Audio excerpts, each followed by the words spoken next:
Hey guys, welcome to another episode of True Crimes and Weird Times. I'm Kim. I'm Ashley. And today I will be telling you about the mysterious death of Charles C. Morgan, a man who died under mysterious circumstances after being kidnapped just 2 months before. Not only that, but he would later be linked to none other than Danny Casolaro. Ooh, okay.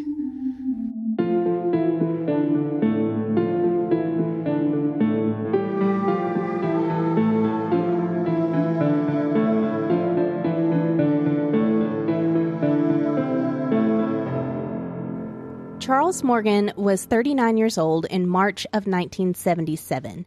He lived in Tucson, Arizona with his wife, Ruth, and their 4 daughters. On March 22nd, Charles got up as usual, drove his daughters to school, and then headed off towards work. Except he never made it to the office. Charles disappeared. Oh, wow. We're starting off early. Oh, yeah. Right off the bat. 3 days later, at 2 a.m, his wife, Ruth, was awoken by a thump at the back door, and she heard the dog start barking. So she goes and opens the door to find her husband, Charles, standing there. Oh. He was missing a shoe.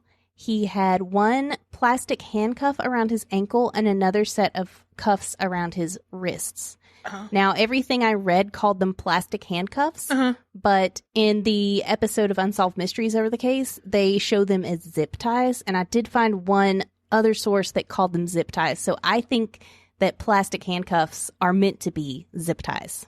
Okay. No, that makes sense. Okay. Now, of course, Ruth is asking him, where have you been? What happened? All the things you would normally ask your spouse after they've been missing for 3 days. Right.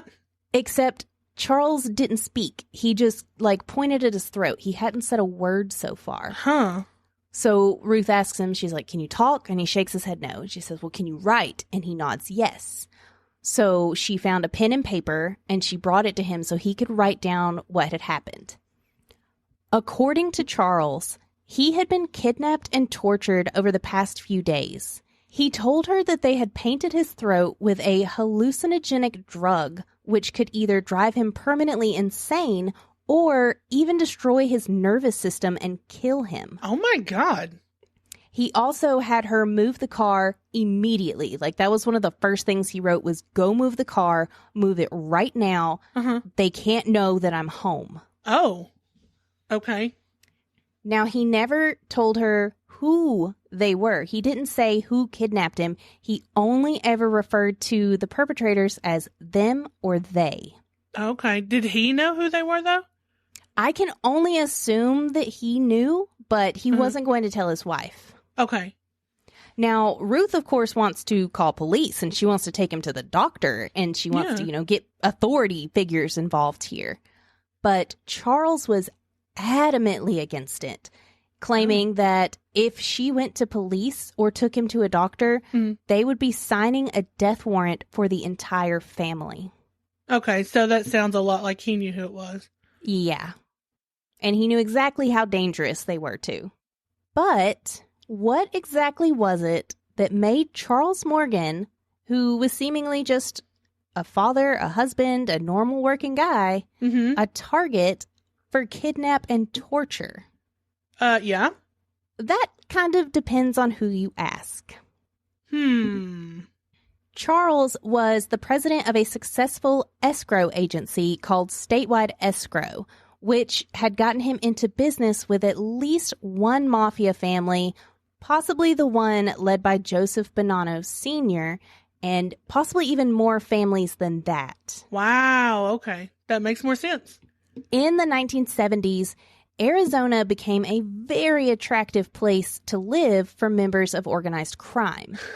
The reason for this was a state law that allowed them to buy land through blind trust accounts, which meant criminals could anonymously purchase land, legitimizing the money along the way using the escrow accounts to purchase gold bullion and platinum. And in short, Charles had gotten himself mixed up in money laundering for the mafia. Oh, nice. Okay. Which brings us to our next point about Charles. He had recently become a potential witness in a state land fraud case involving a known mob leader. Charles was reportedly a reluctant witness, like they kind of had to make him testify. Yeah. But the legal system had recently been trying to crack down on the money laundering happening in Arizona, and they needed testimony from people like Charles who were running these escrow accounts. Yep, that's a lot of trouble. Charles also reportedly saved copies of all the illegal transactions he made for the mafia, most likely believing that this would save him from harm should the members turn on him. He can say, hey, I've got these documents, back off. Right. However, that's not the only potential reason. Over the following week or so, Ruth slowly nursed Charles back to health. She had to feed him water through an eyedropper. I mean, he couldn't drink, he couldn't eat, he couldn't speak for over a week. And she just slowly nursed him back to health. Wow. And during this time, Charles wrote down to her that they had taken his treasury identification. Huh. Now, if you didn't already know, the Secret Service handles cases of fraud against the government. And until 2003, it was actually part of the Department of Treasury, whereas now it's part of Homeland Security. Okay. So that means he would have been referring to the Treasury ID as in Secret Service, as in helping the federal government track down people. Right. He goes on to tell Ruth that he had been working for the Treasury for about 2 to 3 years as an undercover agent, helping them to take down organized crime members. Huh. That was some news for Ruth, huh? Yes. So this was the first time Ruth had ever heard of this. And she was like, what are you talking about? But he refused to go into any more detail. He wouldn't say anything else to her. That's super frustrating. Ruth said that at some point, Charles had told her in the past that there was indeed some kind of money laundering going on in his business. Maybe not necessarily his own business, but in the type of business he's in. Right. He told her that he was not personally involved in it, but he also told her that the less she and the girls knew about it, the better. Yeesh. After the kidnapping, Charles knew that it was only a matter of time before he would be attacked again. So he started wearing a bulletproof vest at all times. He began carrying a gun everywhere he went, and he made sure he was the only person permitted to drive his girls to and from school. Oh, wow. He even contacted the school to make sure they knew no one except for him was to pick his kids up. Wow. He also told his family that should something happen to him, they would find a letter telling them who was responsible, what had happened, and why they did it. Oh, geez. However, in all the years since, no such letter has ever been found. Oh. Spoiler alert. Just kidding. Yep, sorry, guys. It's not in the title of the podcast or anything. Right. Despite all of these precautions, 2 months later, in May of 1977, Charles disappeared a second time. Now, Ruth held out hope that Charles would once again come stumbling through the door at any moment. But the days went on, and she didn't hear anything. 9 days after Charles's second disappearance, Ruth received an anonymous phone call from a woman. The woman said, "Ruthie?" And she said, "Yes, that's me." And the woman said, "Chuck is all right. Ecclesiastes 12, 1 through 8. And then she hung up. Okay. Now, the passage doesn't really answer any questions, and Ruth was unable to find any meaning in the verses, but I am going to go ahead and read it to you anyway, because if nothing else, it seems pretty ominous given the situation. Okay. The passage reads, "Remember your Creator in the days of your youth, before the days of trouble come and the years approach when you will say, 'I find no pleasure in them.' Before the sun and the light and the moon and the stars grow dark and the clouds return after the rain. When the keepers in the house tremble and the strong men stoop. When the grinders cease because they are few and those looking through the windows grow dim. When the doors to the street are closed and the sound of grinding fades. When people rise up at the sound of birds, but all their songs grow faint. When people are afraid of heights and of dangers in the streets. When the almond tree blossoms and the grasshopper drags itself along and desire no longer is stirred. Then people go to their eternal home and mourners go about the street. Remember him before the silver cord is severed and the golden bowl is broken, before the pitcher is shattered at the spring and the wheel broken at the well. And the dust returns to the ground it came from, and the spirit returns to God who gave it. Meaningless, meaningless, says the teacher. Everything is meaningless. Huh. I got nothing. Yeah, it's a really strange passage to quote to her, right, trying to tell her that her husband is okay. But this passage specifically will have more meaning later that we'll talk about in a few minutes. It's not the only time we'll hear about this Bible verse. Okay. Verses. 2 days after the mysterious phone call, the body of Charles Morgan was found in the desert about 40 miles west of Tucson. Medical examiners said he had been dead for less than 12 hours when the body was discovered. Oh, wow. That's kind of unusual considering he's just out in the desert, right? He was nearby his car. He wasn't just like wandering through the desert. He was just off the highway. Okay. But also considering the fact that he had gone missing 11 days prior. That's true. Okay. Charles had been shot once in the back of the head with his own .357 Magnum revolver. He was still wearing his bulletproof vest as well as a belt that had a hidden knife and a holster attached to it. Okay. His car was nearby, like I said, and when police searched it, they found some really bizarre things. First of all, police found that the car had been modified so that it could be unlocked from the fender. What? Yeah, I don't know. They also found several weapons and a whole stash of ammunition. His? Yes, belonging to Charles. Okay. They also found handwritten directions to the crime scene in Charles's handwriting in the car. Oh, wow. Okay. Meaning he would have written down directions at some point on how to get to this location. Right. And probably the strangest thing was that in the back seat, wrapped in a white handkerchief, police found a single tooth belonging to Charles. Oh, what? Okay, maybe somebody knocked it out. And he saved it? I don't know. Can it be fixed? I don't know. Huh. Unless he was planning on faking his death. Maybe? A single tooth, though. DNA. This is the 70s. Would they have even looked for that? I don't know. Also, somewhere at the scene, police found a pair of sunglasses that did not belong to Charles. Now, I can't really say where they were located. Some sources say they were near the body. Some say they were in the car. One source even said that Charles was wearing them.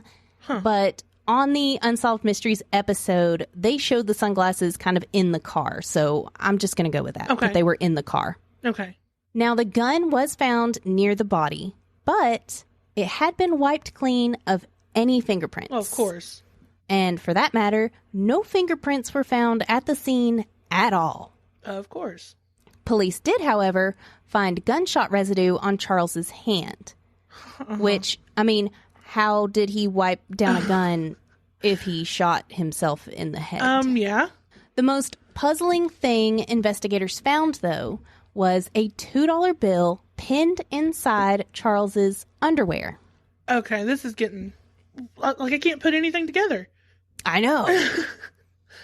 This case, I mean, I've been poring over this case for days because every time I think that, like, maybe there's an answer to this here, it just leads to more questions. Well, so far, yeah, I got nothing. Now, the $2 bill gets even weirder because it wasn't just a $2 bill. Okay. On the bill, Charles had written several things. And we will post some pictures of this $2 bill on our social media because there are pictures of it out there. You can see it. On the front of the $2 bill, he had written 7 Spanish surnames, and they were in alphabetical order, and they went from A to G, which are the first 7 letters of the alphabet. Okay. Then above that, he had written Ecclesiastes 12 and had drawn arrows to the number 1 and to the number 8 in the bill's serial number, which indicated verses 1 through 8, the same passage the woman gave Ruth over the phone. Right. On the back of the $2 bill, the signers of the Declaration of Independence, the picture printed on the bill, the signers had been numbered 1 through 7, just like the 7 names on the front. Is he trying to write some kind of code? There's more. Hang on. Okay. I'm sorry. I'm just trying to make sense. I know. It doesn't make sense yet. Or we'll get there. There was also a crudely drawn map on the back of this bill, which led to an area between Tucson and Mexico, the towns of Robles Junction and Sassabee, both of which were towns known for smuggling. Oh, okay. Now, Don Devereaux, who I'm going to tell you all about in a minute, believes that the bill was a code meant for the FBI. Okay. But the reason it can't be decoded, according to Don Devereaux, is because we're missing the other half of it. Okay. Whatever the bill is giving clues to is a mystery. We don't know what document or book or whatever it is that this clue goes to. Mm-hmm. And since we just don't know what this code is meant to say, we don't have anything to compare it to. We have no way to decipher this code at all. So instead, we just have a very puzzling clue that leaves more questions than answers. Yeah, I can see that. Possibly related. Charles was also supposedly a member of the Freemasons. Oh, okay. Why are they always involved? That is a great question. Looking at you, Freemasons. 2 days after Charles's death, a woman who called herself Green Eyes called the Pima County Sheriff's Department, who was investigating Charles's death. Okay. She claimed to be the same woman who had called Ruth a few days prior. Green Eyes said that she knew Charles and that she had actually met with him at a motel a few days before his death. Mm-hmm. She said that Charles had told her there was a contract out on him. He then showed her a suitcase full of money, full of cash, and said that he had found the hitman and had arranged a deal for him to pay out the contract in exchange for his life. Oh, that doesn't sound like a very good idea. No, it does not. Not at all. Police actually confirmed that Charles had been staying in a West Side motel for over a week before he was shot, which means Charles was not kidnapped this time around. He disappeared on his own. Oh, wow. Okay. Ruth insisted that she did not believe her husband was having an affair with this woman. Mm-hmm. They had been married for 19 years, and she just felt that she would have noticed if he had been cheating on her, if something was weird. And she just was very adamant that he was not having an affair with this woman. She doesn't know who she is, mm-hmm. but she doesn't think it's anything like that. Right. Okay. Well, I wouldn't either. That doesn't sound... That'd be the last thing on my mind. Yeah, it doesn't sound very romantic to me. Yeah. Now, Ashley. Oh, yes. Can you guess what his death was ruled as? Well, let me guess suicide. Yep. I knew it. I didn't know you could off yourself on the back of the head, but okay. Oh, yeah. Let's go over some of the things that police have complete knowledge of at the time of this suicide claim. Uh-huh. First off, he was shot in the back of the head. Mm-hmm. Second, the gun was wiped clean of fingerprints, which dead people cannot do. Right. Someone else's sunglasses were in his car. Mm-hmm. He had weapons, ammo, and was wearing a bulletproof vest. Those are not things people do when they want to die. Exactly. Those things help you do the opposite of dying. Yep. And they also had that tip from Green Eyes about what happened and were able to confirm at least part of her story. Yeah. So why the suicide? Well, in the original airing of the Unsolved Mysteries episode, a sheriff deputy is interviewed on that episode, and he says that several of the investigators felt very strongly that it was a homicide, actually. Uh-huh. Like, there were plenty of police officers who were like, somebody killed this guy. Yeah. But it was still ruled a suicide. And shortly after this case, all of those investigators left law enforcement completely. Oh, really? With 2 of them even leaving the country because they were in fear for their lives. Oh, gotcha. Wink, wink. So, according to this episode and this officer's interview, police were well aware that this was a murder. Absolutely no questions asked. But they had no choice but to call it a suicide. Right. Well, it kind of lets you know who could possibly be involved. Mm-hmm. Now, that's not even close to the end. There's so much more things that happen around this man's death. It is insane. Okay. 3 weeks after Charles's death, 2 men claiming to be FBI agents showed up at Ruth's front door. They did show ID to her, but she says that they flipped them open and closed very quickly, and they told her that they needed to come inside and look through the house. That's something you see in movies.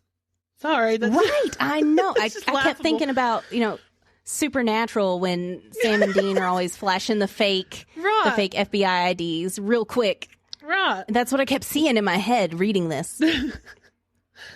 Now, Ruth let them inside the house, and they absolutely tore it apart. Wow. They never told Ruth what they were looking for, but whatever it was, they didn't find it because they didn't take anything. Unless they were looking for those papers or evidence or whatever he had. That's my thought. I feel like they were definitely there to look for something that this guy supposedly had. Right.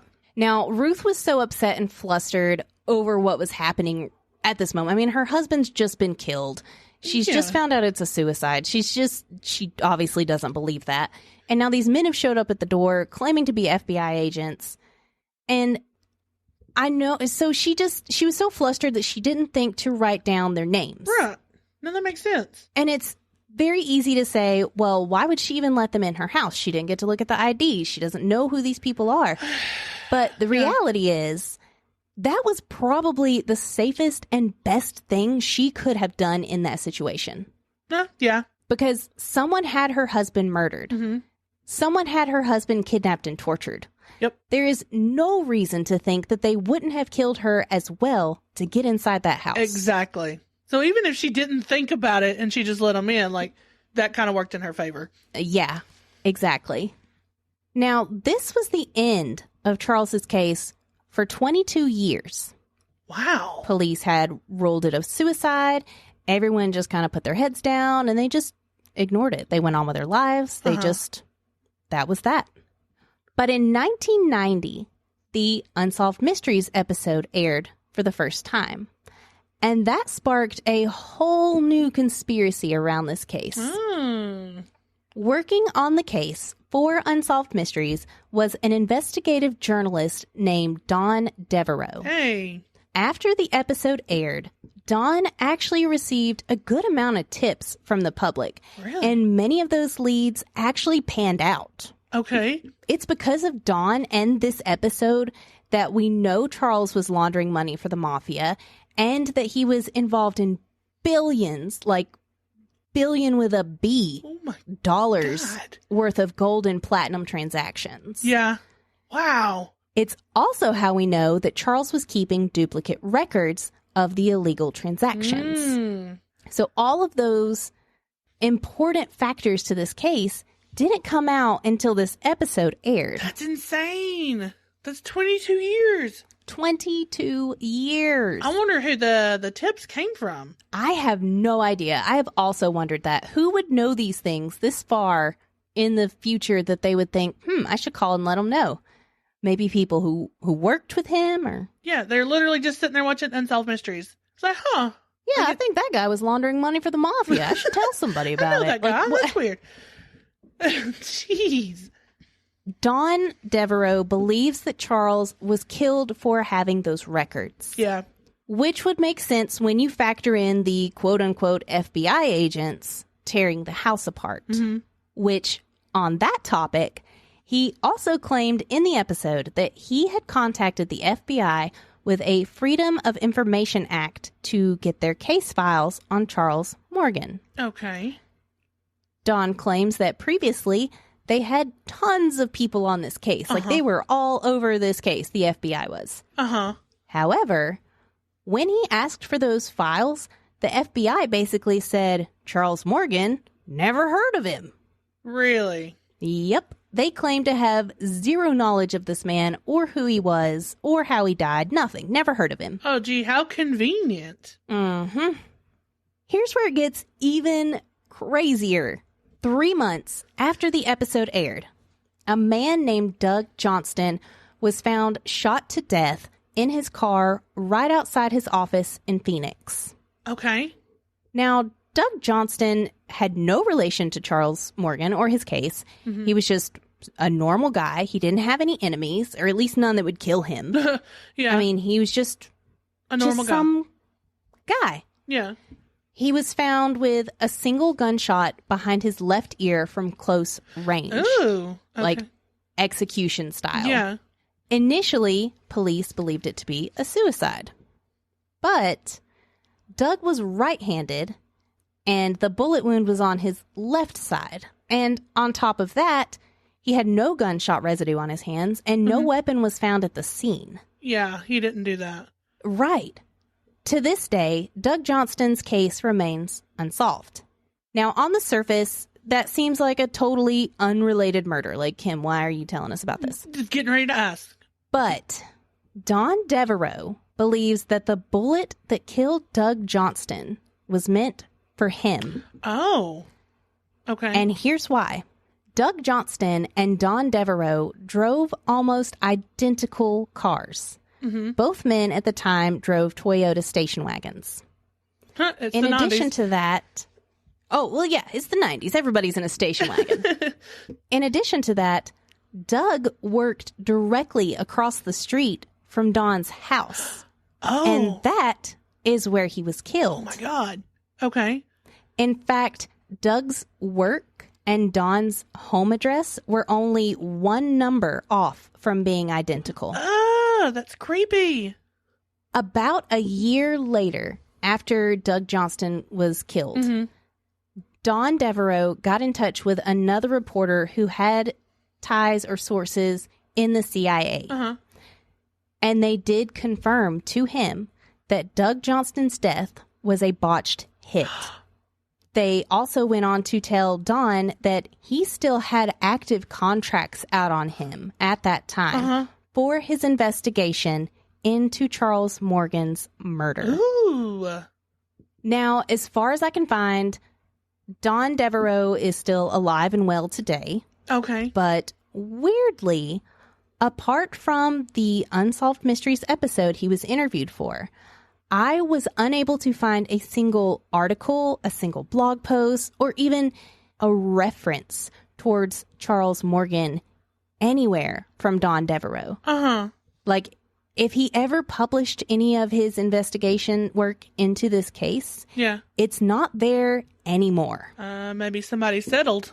After all of this and his interview and this reported botched hit where he was almost killed for this crime, I just thought somewhere out there I'm going to find something that Don Devereaux wrote, and he's going to talk about this case and how he knew he was on a hit list besides just this episode of Unsolved Mysteries.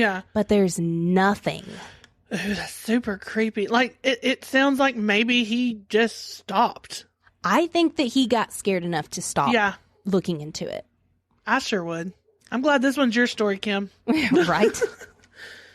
One last weird thing about this case. Charles also had a connection to Danny Casolaro. This is what I was waiting for. Who we did. I know.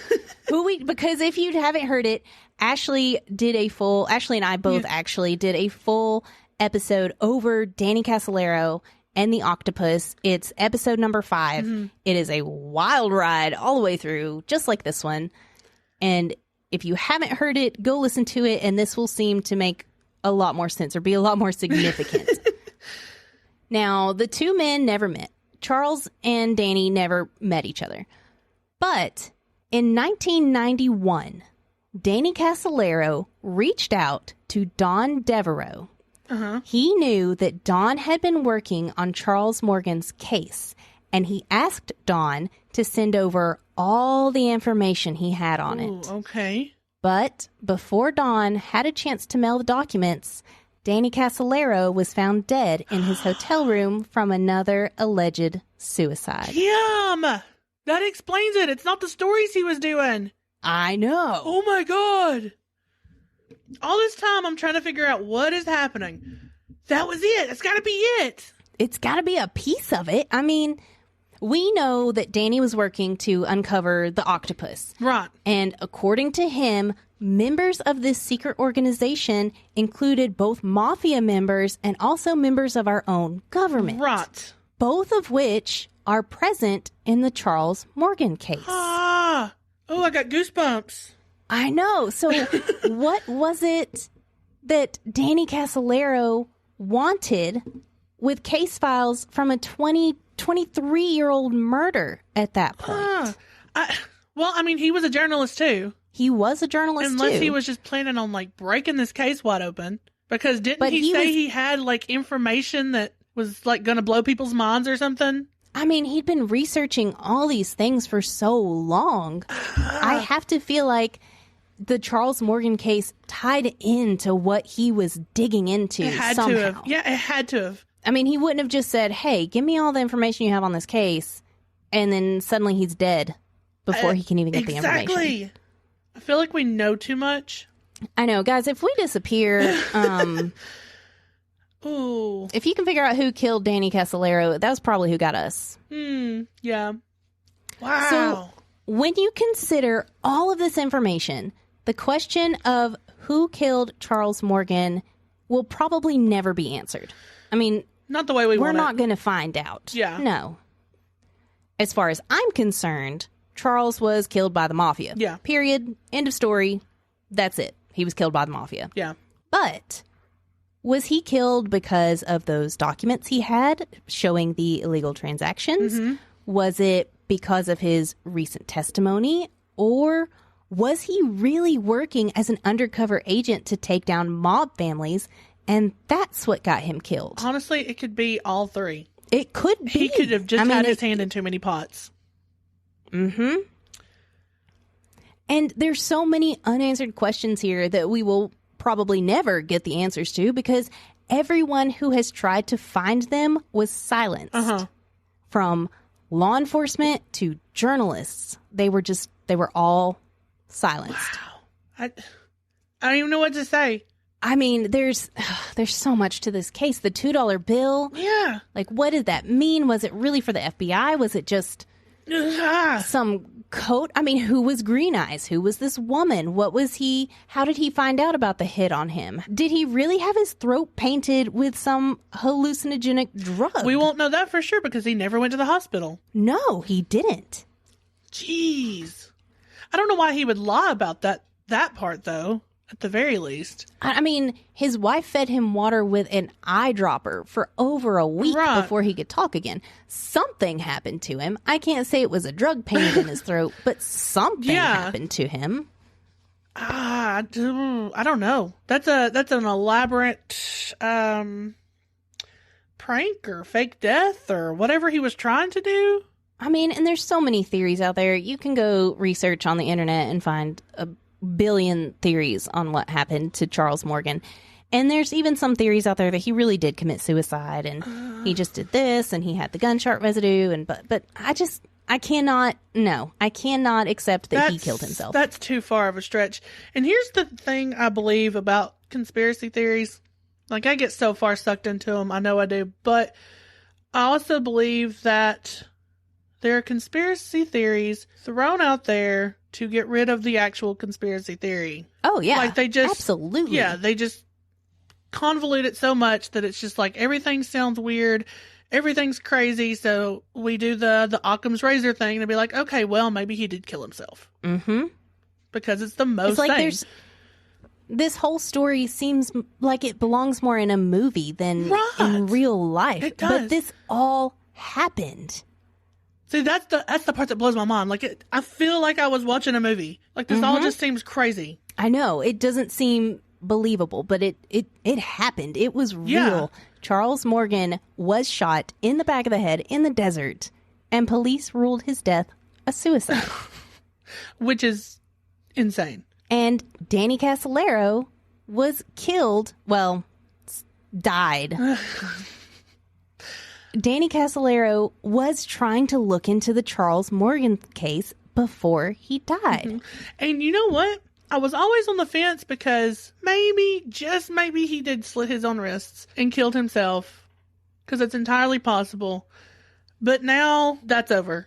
He did not kill himself, and neither did Charles Morgan. Oh, yeah. Charles Morgan, Danny Casolaro, I'm still kind of like, maybe. But Charles Morgan, no, I'm fully on board that he was murdered, and it's a big cover-up thing. Yeah. Doug Johnston didn't kill himself either. Yeah, Doug Johnston, which they knew that wasn't a suicide, but they just couldn't solve it. I mean, it was just a single bullet wound. Yeah. That was it. That's so weird. That's very terrifying if I were Don Devereaux. And what if the people who came to Ruth's house really were FBI agents? I mean, that's still entirely possible. That's still on the table. It could be, but the way everything is played out, it sounds like it's just a couple of guys who are pretending to be FBI so they could tear a house apart for some evidence. Yeah. But there's also the fact that the FBI was like, who's Charles Morgan? Well, I thought about that. And, like, don't they use, like, code names and stuff? Or maybe that's the movies. I don't know. But, like, they can easily say, I don't know. I've never heard Charles Morgan. Now, I know of whatever, a fake name, but we don't know of Charles Morgan. And that's just their way to keep things under wraps. I don't know. Ruth has said that she has read that passage in Ecclesiastes over and over and over throughout the years. Yeah. And whatever code is supposed to be in it, whatever meaning that passage has, she's never been able to figure it out. That one, that irks me because I'm not good at decoding things anyway. Like, the people that can do that, that's great for you guys. But not knowing, like he even referenced it. What does it mean? I know. It was written on that $2 bill that he had pinned inside his underwear. Yeah, as if he were hiding it. This bill was so important to him that he wanted to make sure that they didn't find it if they searched his body. Yeah. But why? What made it so important? What does that code mean? What significance are those Spanish names? What significance are the signers of the Declaration of Independence being numbered 1 through 7? Why does he have a map drawn of smuggling counties, unless maybe he was getting the gold and platinum smuggled in? I mean, I don't know. It doesn't make any sense. And like I said, Don Devereaux believes that that's simply because we're missing a piece of information. Yeah, that's what it sounds like. Not that I'm a skilled investigator, I guess, but that's what it sounds like to me. That sounds right. But if he was a Freemason, maybe, I don't know, maybe they could find a book or something. I don't know. I know. Every time you think, like, couldn't you just do this? Couldn't they just look into, and then you're like, no, that wouldn't work. I mean, how would you even go about it? Yeah.